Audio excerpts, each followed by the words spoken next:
My name is Alejandro Lara Montaña. I'm a Mayan Apodi through the Quiche and Cachique traditions. My teachers are Da Efraín, they're in the Bay Area, and Da Pascual Yachon. Um, I have been following decolonization for about 36 years, guiding people, teaching people. So I've been doing decolonization for about 36 years. Um, and like Aliyah said, it's a highly misunderstood concept. A lot of people confuse the ideas of anti-colonialism with decolonization. They are not the same thing. They're not mutually exclusive.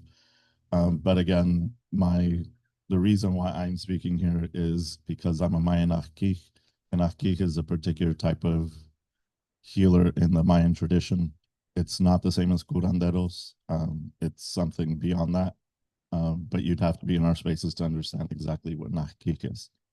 Oftentimes, people can cause harm on accident or on purpose, and we just really want to be able to offer the space for people to understand. That way, they can't necessarily say, "Well, I didn't know," right? Because now they do know. So, thank you guys so much for being here and for sharing your knowledge. My first question is who has permission to speak on behalf of your people, elders, medicine people, or can anyone in the nation speak?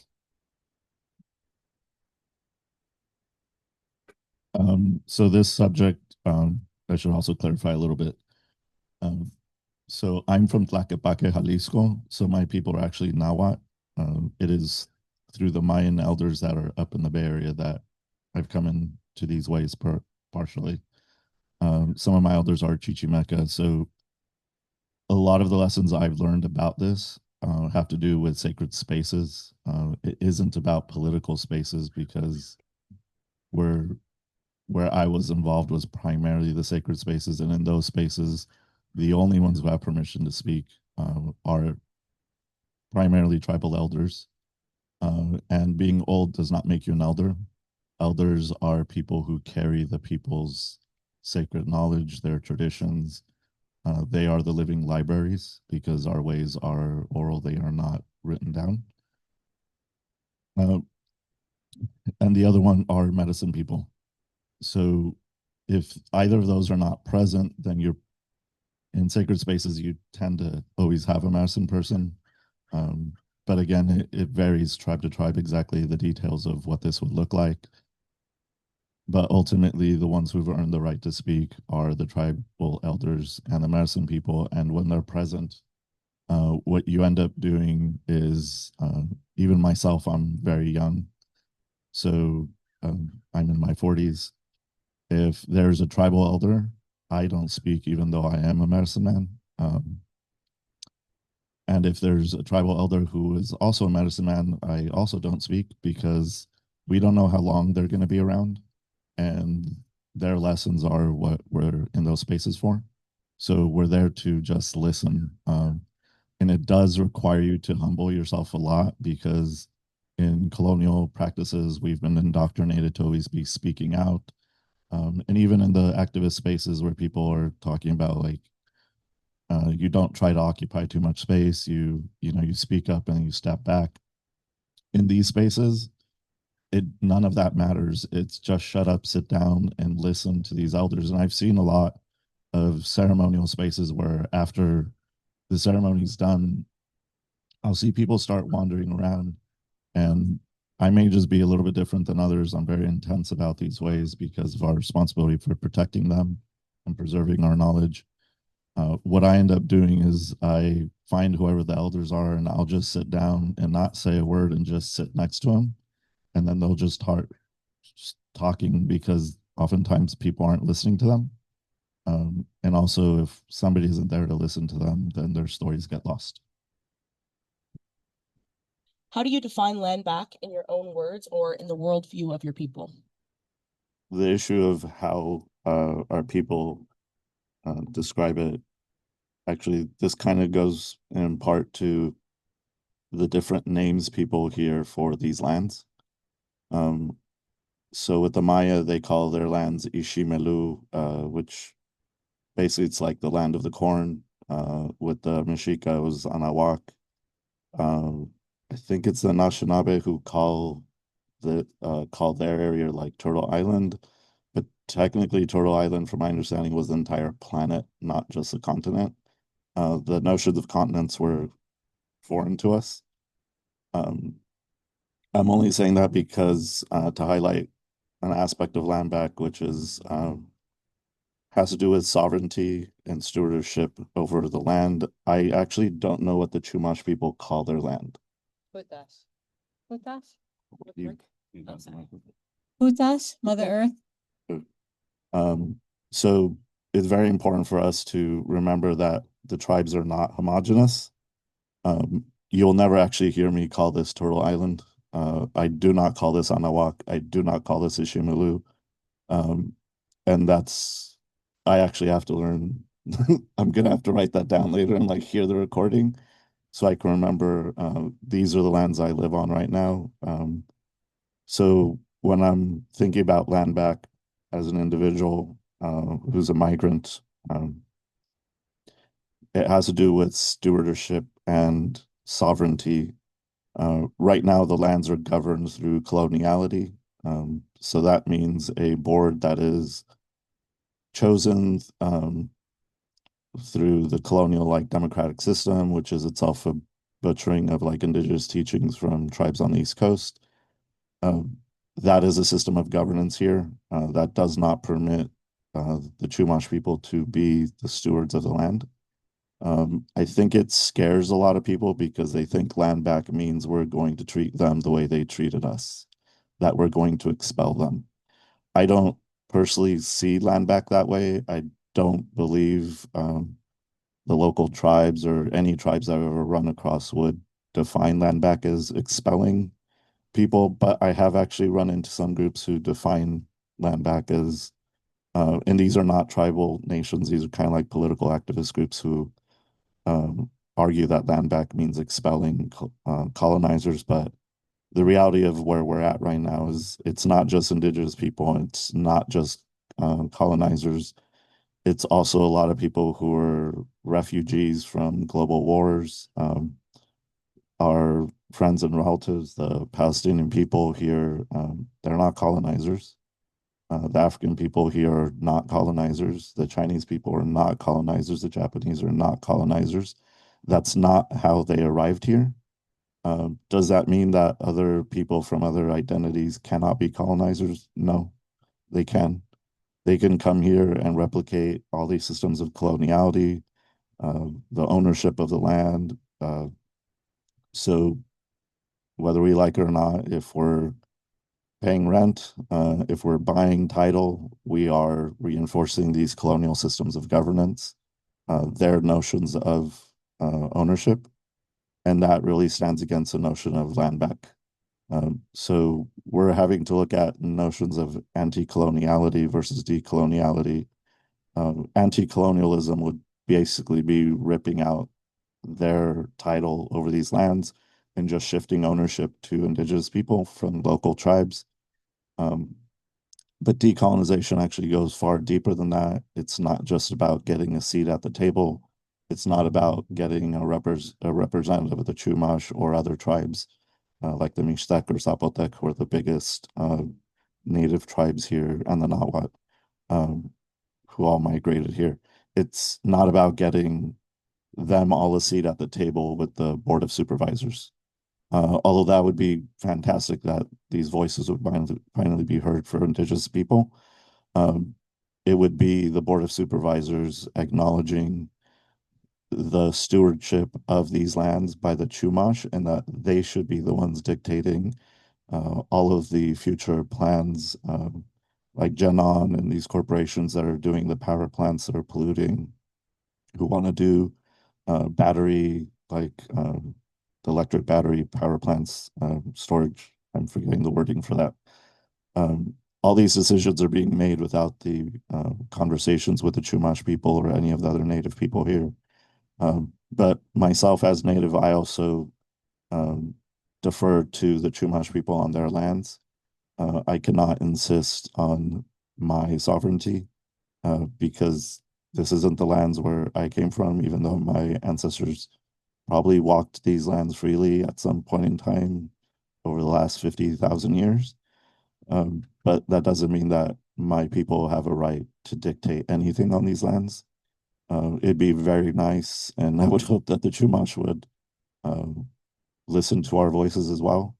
But land back really means, in terms of decoloniality, for us to be respecting the stewardship of the Chumash people over these lands, fighting for them, hopefully with their guidance on how we can try to return stewardship over these lands to them.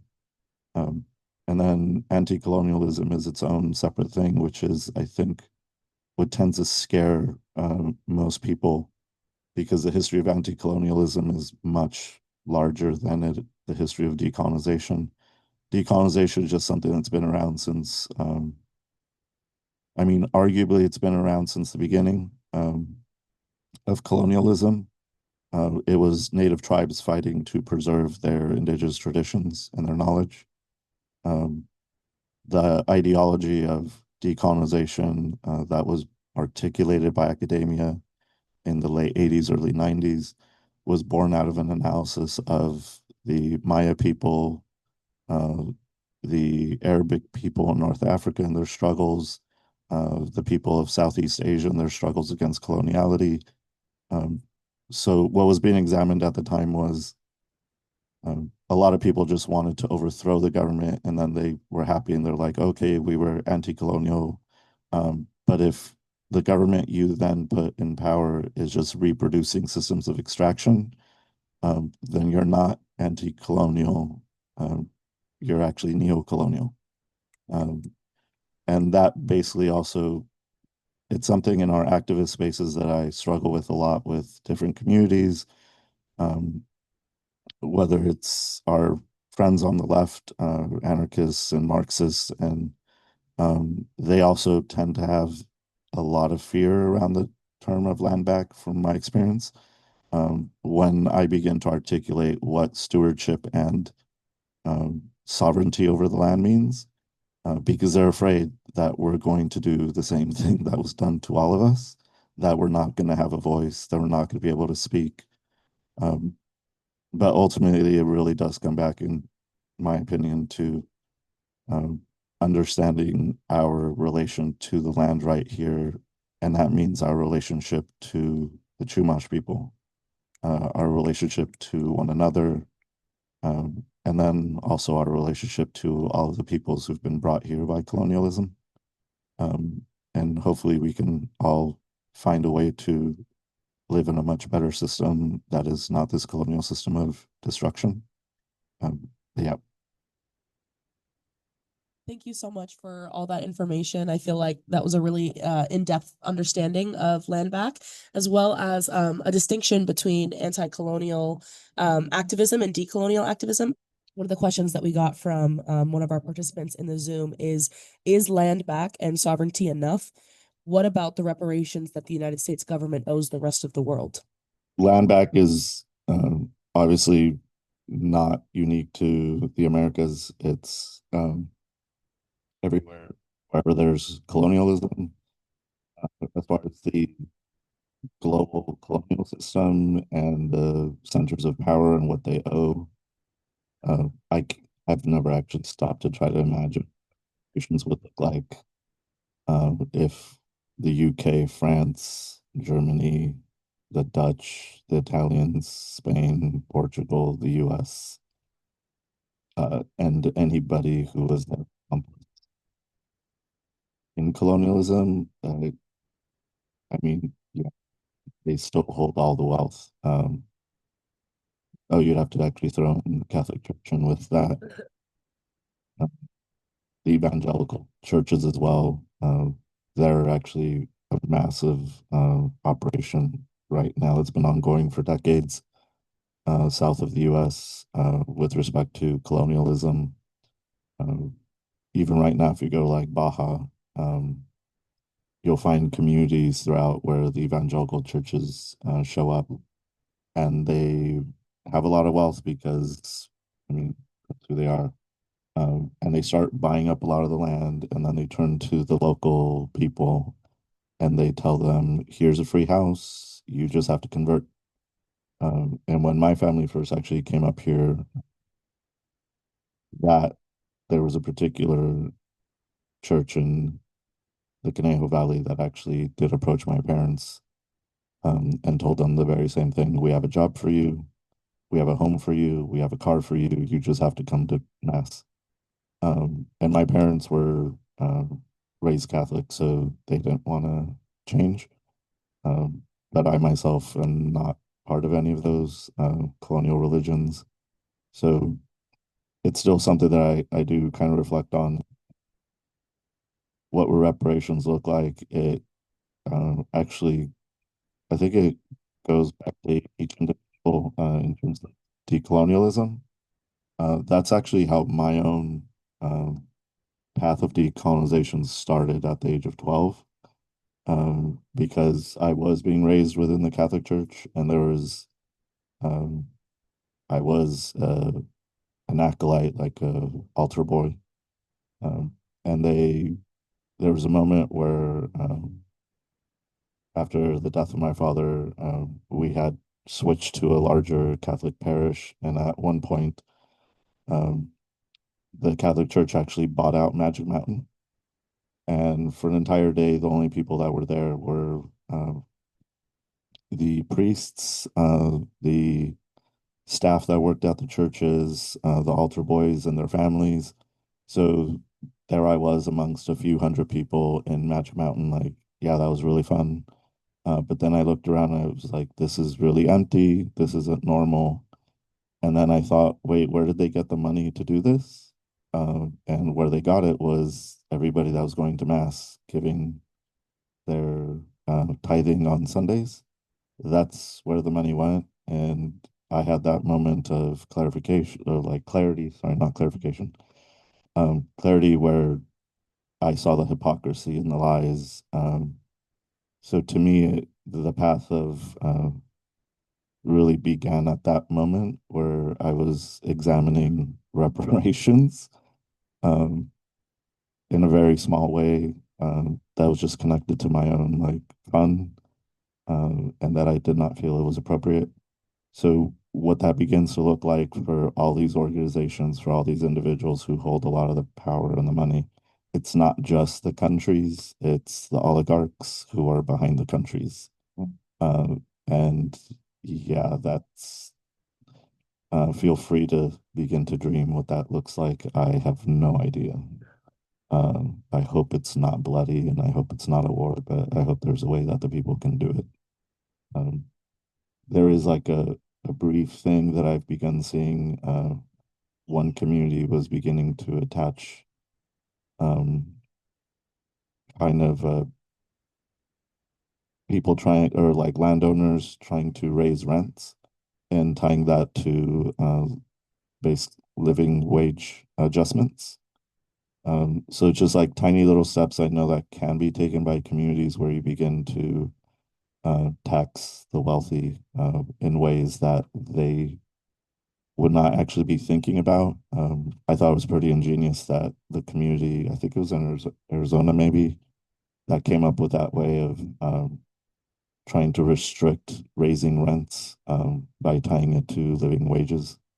Um, so it's not entirely reparations, but it's a way to start clawing back the wealth that they're extracting from everybody.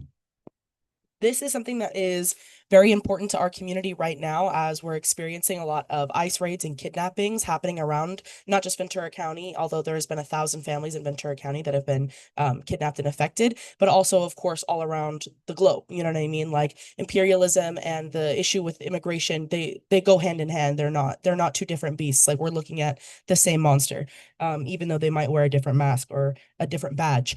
And so one of the things that was asked by one of an organizer that's actually in the Zoom, and they work very closely with communities all around. They have their own personal negative experiences with institutions, like mental institutions and stuff like that. So, Ali, I wanted to ask you, what can healing within our broader community look like in a decolonial sense? For example, how do we rely less on systemic institutions, colonial paradigms of healing, and how can we focus more on traditional medicine?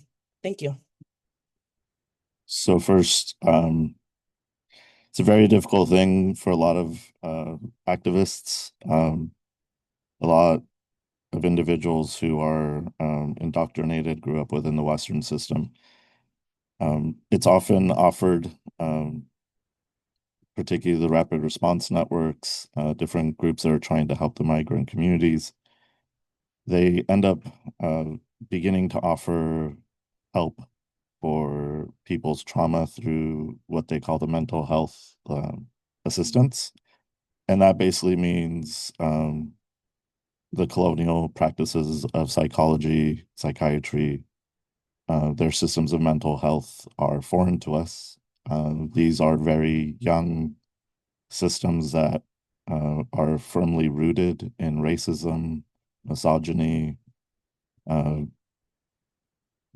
they're homophobic, transphobic. Like, if you look at just the concept of mental health itself, mental illness, sorry, that was actually created as a concept by an individual named Benjamin Rush, who's considered the grandfather of psychiatry. And there's a long history of it. I would invite anybody to look at the historicization project of Michel Foucault, who's a French queer philosopher, that he was tracking the history of how Western civilization was dealing with concepts of mental health.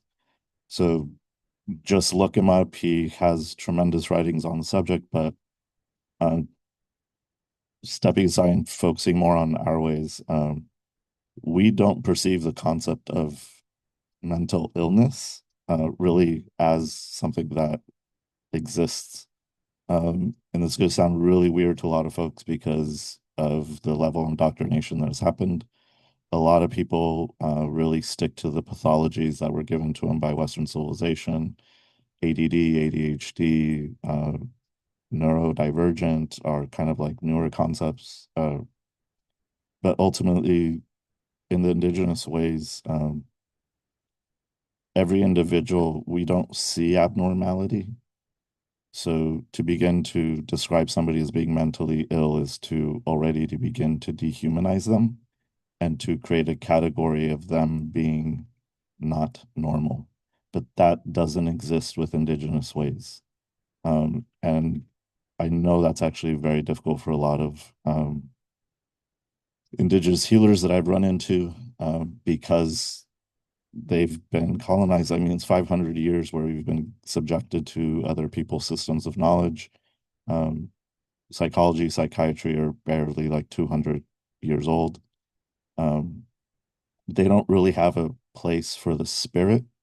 There's no spirituality in what they're dealing with. And with indigenous spaces, we are dealing completely with an intertwining of concepts of the spirit, the mind, and the body. Um, Western civilization cut out the spirit around the time of Descartes. He famously created like the idea of bifurcating human existence into mind body, and they just tore out the concept of the spirit. So it's really weird. Like psychology, the word itself is rooted in the idea of study of the spirit, but there is no spirit to them. So when we're dealing with healing, it's very different. Decolonization means to begin to set aside all those systems of pathology, pathologization, getting rid of all of those stigmatizations, those labels that begin to delimit how people engage with their lives. Um, and then even the concept of healing is very difficult. When I begin to guide people into our spaces, I ask them to stop carrying this heavy Western notion of healing with them. You begin to try to understand indigenous ways through a Western concept, and it doesn't work that way. You have to be open to whatever our ceremonies are going to provide. And our healing isn't a magic pill, and Western culture has been really obsessed with the puppet pill mentality. Like if if you're schizophrenic, here's a psychiatric drug that will like just deaden you and numb you to all of your perceptions. Um, and that just, if you look at anything in Western mental health, it's really rooted in these notions of either perpetual therapy or popping pills to like numb you. And our ways have nothing to do with any of that. We're trying to get people to begin to uh, really connect more with uh, our creation, with our creators, which is um, very much so Mother Earth, Father Earth. We don't really have concepts of gender. I know like we try to translate things into English or Spanish and you're like Mother Earth, but in our ways in Mesoamerica, it's yeah, like it's father, son, mother, son, father Luna, mother Luna, like they're not humans. So we can't genderize them. We can't assign a biological sex to the creators. Um, so ultimately, we have to begin to purge colonial concepts.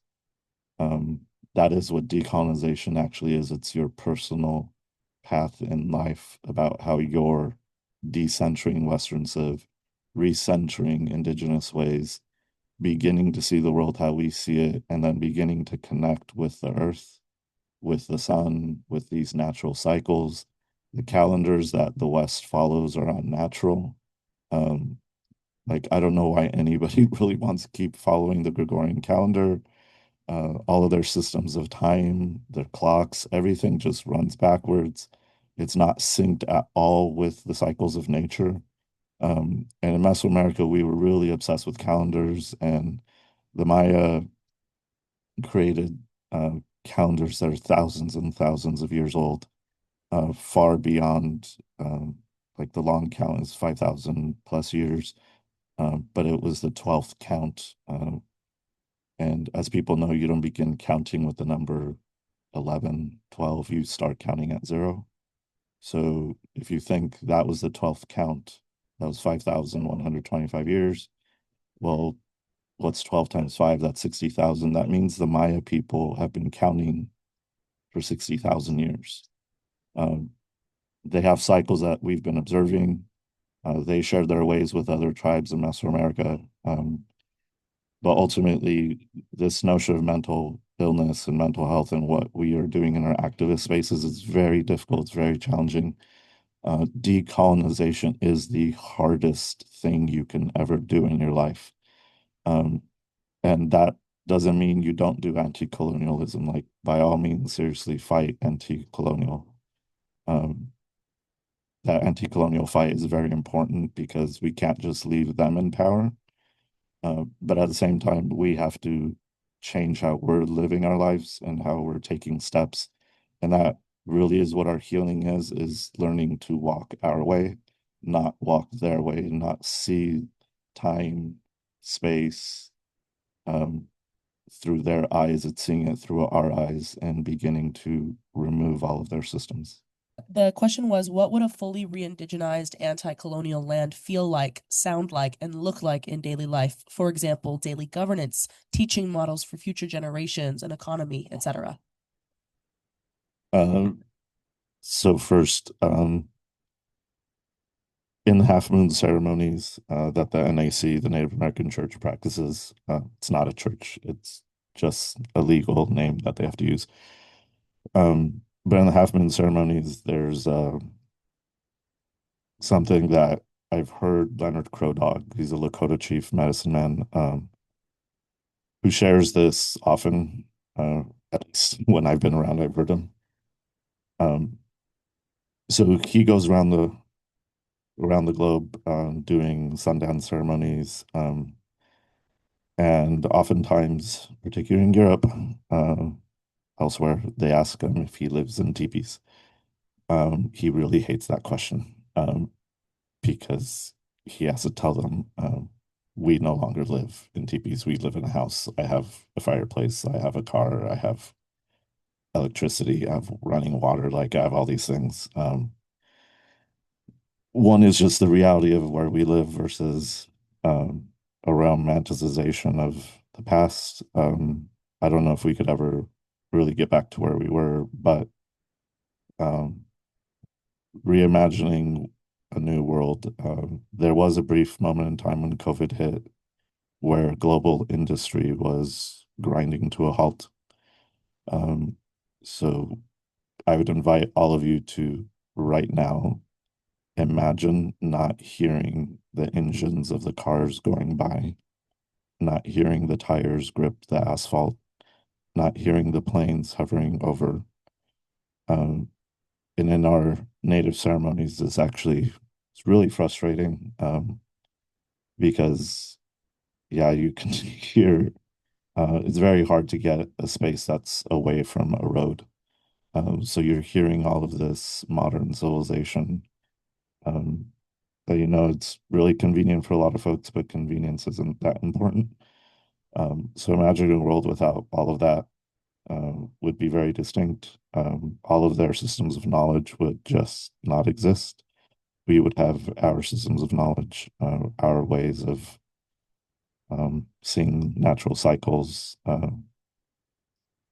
living our lives in parallel with these natural cycles of life, death, um, harvesting, planting and harvesting. Um, I know like there's just no way of rewinding the clock, but for instance, Dia de Muertos is a massively misunderstood concept. In Mesoamerica, it was 40 days, and it began at the end of the harvest, which was early August through mid-September. It wasn't one day. So part of it would be ours being able to really return to our own observations. And I know like the tribes up here have their own different traditions, but for my people, it'd be able to return to observing our ways without threats. Um, the actual day that is massively distorted into what people know as Dia de los Muertos or Dia de Muertos was actually a day of grieving because our people didn't really, our relationship with death was very different. So we weren't grieving um, dead family members. Like uh, we were celebrating our lives with them. We were interacting with them during these 40 days. But in November, the day that was an actual day of grieving had to do with our observation of one of our creators, which is the sun. And the calculations the Maya had done, there's something in modern science that they call the nadir. It's kind of the opposite of the solstice. It's the point at which, uh, you know, we're, because of our spinning, it's the day that the sun is the furthest from us. And if you think who our creators are, the earth, the moon, the sun, um, without any of these three, there is no life. So part of this would be us understanding why did our ancestors grieve so deeply that the sun was so far from us. And being able to return to that level of understanding would be very beautiful. It's something that if people begin to walk uh, what the northern natives call the Red Road, or what in some Mesoamerican tribes they call el Camino Espiritual, or the white path. It's not white associated with white skin color, it's the ancestors. That would just be it, is being able to return to this pure spiritual practice that all of our lives were always aligned with our spirituality. It wasn't bifurcated, and it wasn't being interrupted constantly by modern civilization. I would miss the electronics. Um, I would miss being able to travel so quickly, but I would rather have animals to basically live my life with and um, travel with them and share my life with them and people without all of this.